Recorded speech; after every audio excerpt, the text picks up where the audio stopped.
Hi, I'm Johnny. This is the first video post for AuthenticELT.org, and in this little post I'm going to take yet another diversion from talking about authentic ELT, and I'm going to talk about pronunciation. And I'm going to talk about teaching pronunciation, and really this is more of a rant because I'm going to ask the question, why is pronunciation teaching so bad in the ELT industry? I'm going to start with an example of how it's so bad. What's the difference between I sound and the E sound? So many teachers, I would say, in my experience, the majority will tell you the difference is with the lips, that the lips get wider, E, and then they get shorter, I. And this is completely wrong. It's completely false. The position of your lips has absolutely no effect on the sound coming out of your mouth whatsoever. Quick example, watch my lips. I, O, U. Okay, so my lips might move slightly, but very slightly, and actually if I was a trained ventriloquist I could make all of these sounds without moving my lips at all. To give you another example, if I make one sound and move my lips around, this might look a bit stupid, but just to further illustrate the point, if I make one sound and my lips move around, it won't change the sound. So if I make the I sound and then I move my lips, I. However I move my lips, it's not going to change the sound coming out of my mouth. It doesn't affect it.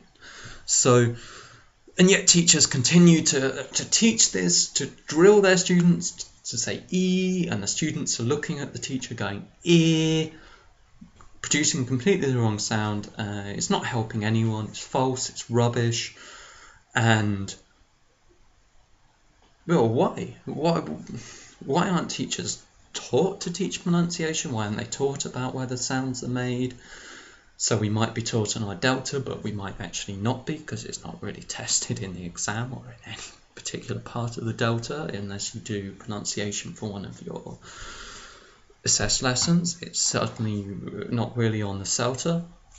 And it's not just the pronunciation of sounds, it's also everything from areas of the phonemic chart, to the composition of the phonemic chart, to rules of connected speech, to what constitutes sentence stress, what stress is, what intonation is, the patterns of intonation, and all of this stuff. Teachers just make it up as they go along.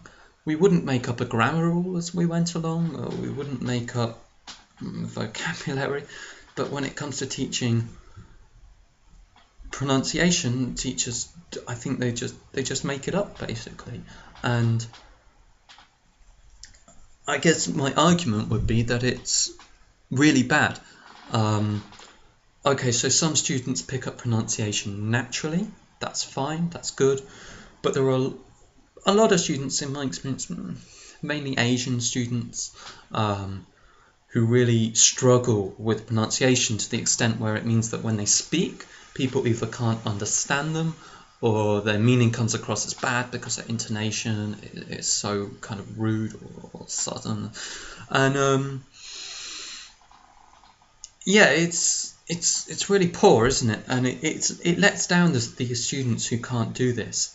And so often I hear teachers just say to students, the student says, oh, my pronunciation's so bad, and they say, oh, so watch some TV shows or some rubbish like this.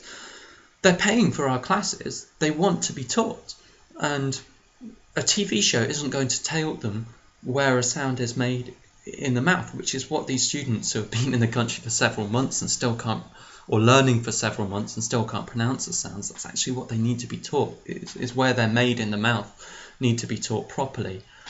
And I think teacher trainers probably have the biggest responsibility here, because I was taught incorrect information on my CELTA, and I think that's completely appalling. And teacher trainers have a responsibility, but teachers also have a responsibility to think about consciously and research and look into the rules of pronunciation. It's not very hard, and to find out and to start teaching it properly in a detailed way to the students who need to learn it.